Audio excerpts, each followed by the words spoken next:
कला की दुनिया में ना सदियों से एक सवाल कलाकारों को परेशान करता आया है कि आखिर वो क्या है जो किसी भी कला को महान और अमर बना देता है।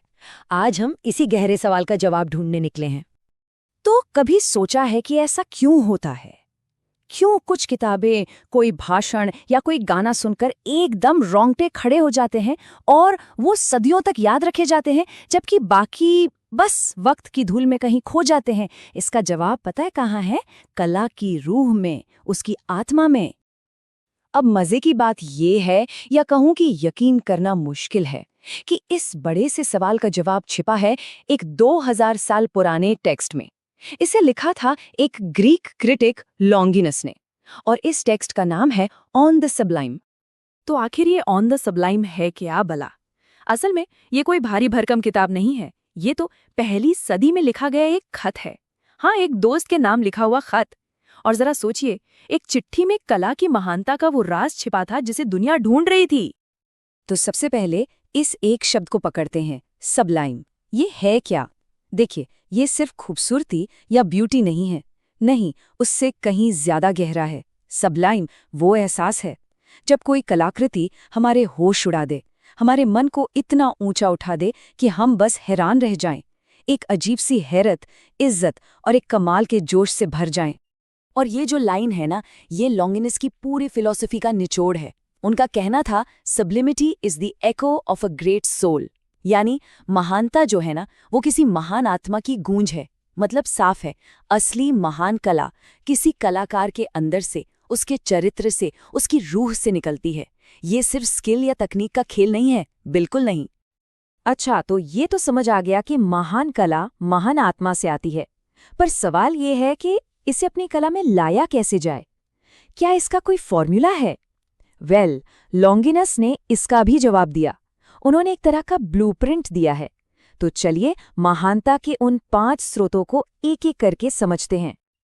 तो ये है वो 5 सीढ़ियां। सबसे पहली और जरूरी, ग्रैंड्योर ऑफ थॉट, यानी सोच की बुलंदी। दूसरी, स्ट्रॉन्ग इमोशन, यानी सच्ची और गहरी भावना। तीसरी है नोबल डिक्शन, मतलब भाषा के अलंकारों का सही इस्तेमाल। चौथी, डिग्निफाइड एक्सप्रेशन, यानी सही और दमदार शब्दों का चुनाव। और पांचवी है मैजेस्टिक कॉम्पोजिशन, मतलब पूरी रचना की शानदार बुनावट। लॉन्गिनस के हिसाब से जब ये पांचों चीजें एक साथ मिलती हैं, तब जाकर कोई आर्ट पीस सच में असाधारण बनता है।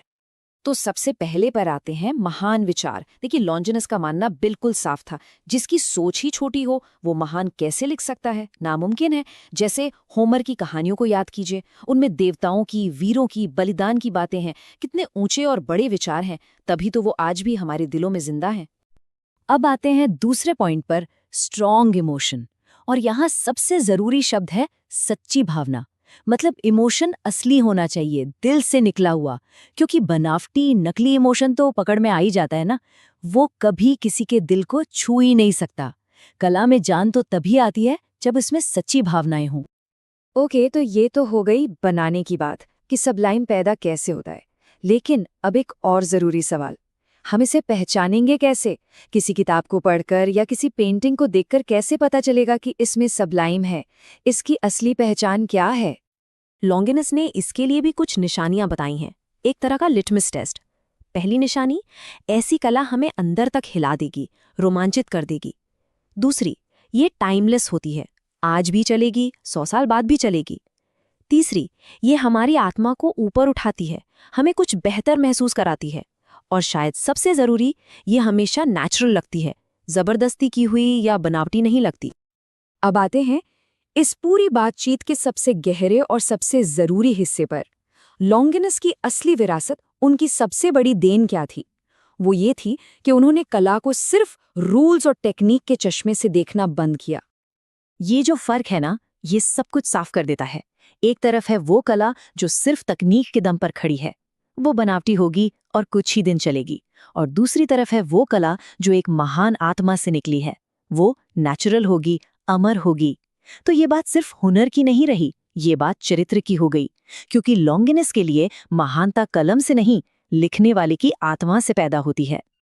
और पता है, इसी सोच की वजह से लॉन्गिनस को पहला रोमांटिक क्रिटिक भी कहा जाता है। क्यों? क्योंकि उन्होंने नियमों और तर्क से ज्यादा तवज्जो दी इमोशन को, कल्पना को और एक इंसान की आत्मा की ताकत को। और यही वो आइडियाज थे जो बाद में जाकर मशहूर रोमांटिक मूवमेंट की बुनियाद बने। तो ये थी लॉन्जिनस की करीब 2000 साल पुरानी लेकिन आज भी उतनी ही जरूरी थ्योरी। अब आखिर में एक सवाल, आज के मॉडर्न जमाने में ऐसा कौन सा लेखक है या म्यूजिशियन या फिल्म मेकर जिसकी कला में वो सबलाइम नजर आता है, वो एक महान आत्मा की गूंज सुनाई देती है? इस पर सोचिएगा जरूर।